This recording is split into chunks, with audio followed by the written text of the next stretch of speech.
അനേക കഷ്ടങ്ങളിലൂടെയും പ്രതികൂലങ്ങളിലൂടെയും ജീവിക്കുന്നവരാണ് നമ്മളിൽ അനേകരും. പലപ്പോഴും പ്രാർത്ഥിച്ചിട്ടും മറുപടി കിട്ടാത്ത ഒത്തിരി വിഷയങ്ങളും പ്രയാസമുള്ള ഒത്തിരി ജീവിത സാഹചര്യങ്ങളും നമ്മുടെ മുമ്പിലുണ്ട്. എങ്കിലും അനർത്ഥങ്ങൾ വ്യസന കാരണമായി തീരാതെ ദൈവം നമ്മെ പരിപാലിക്കുകയും കാക്കുകയും ചെയ്യുന്നു.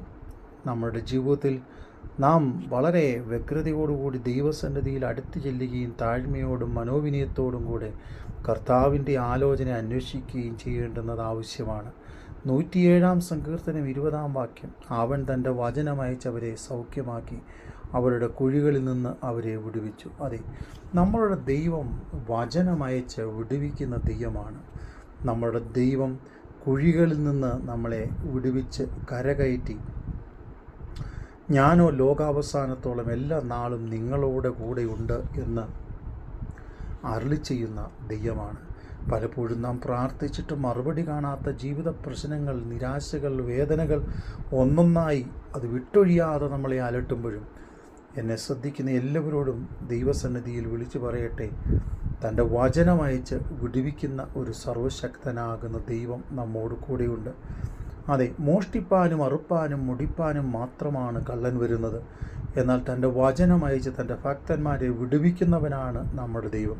ഫിലിപ്പിയ ലേഖനം 2 അധ്യായം 10-11 വാക്യങ്ങൾ, സകല നാമത്തിനും മേലായ നാമം നൽകി യേശുവിൻ്റെ നാമത്തിൽ സ്വർലോകരുടെയും ഭൂലോകരുടെയും അധോലോകരുടെയും മുഴങ്കാലൊക്കെയും മടങ്ങുവാൻ കാരണമായി തീർന്നു.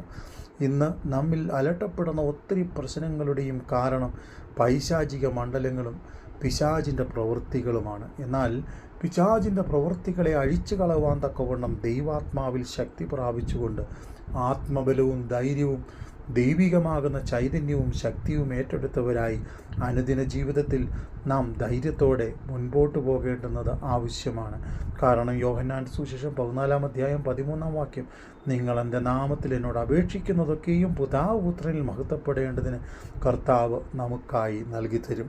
അതെ, നമ്മൾ കർത്താവിൻ്റെ നാമത്തിൽ അപേക്ഷിക്കുന്നതൊക്കെയും കർത്താവ് നമുക്കായി നൽകി തരുന്നു.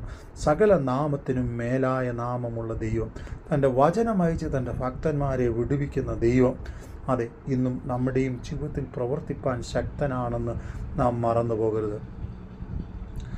അപ്പോസ്തല പ്രവൃത്തി 3 അധ്യായം 7 വാക്യവും 8 വാക്യവും, നസറേനായ യേശുവിൻ്റെ നാമത്തിൽ നടക്ക എന്ന് പറഞ്ഞു അവനെ വലങ്കൈക്ക് പിടിച്ച് എഴുന്നേൽപ്പിച്ചു. അതെ, നടക്കുവാൻ കഴിയാത്ത വ്യക്തിയെ അത്ഭുതകരമായി നടത്തുവാൻ കഴിവുള്ളതാണ് ദൈവത്തിൻ്റെ നാമത്തിൻ്റെ ശക്തി. അതാ, ദൈവത്തിൻ്റെ നാമം നമ്മോട് കൂടെയുണ്ട്.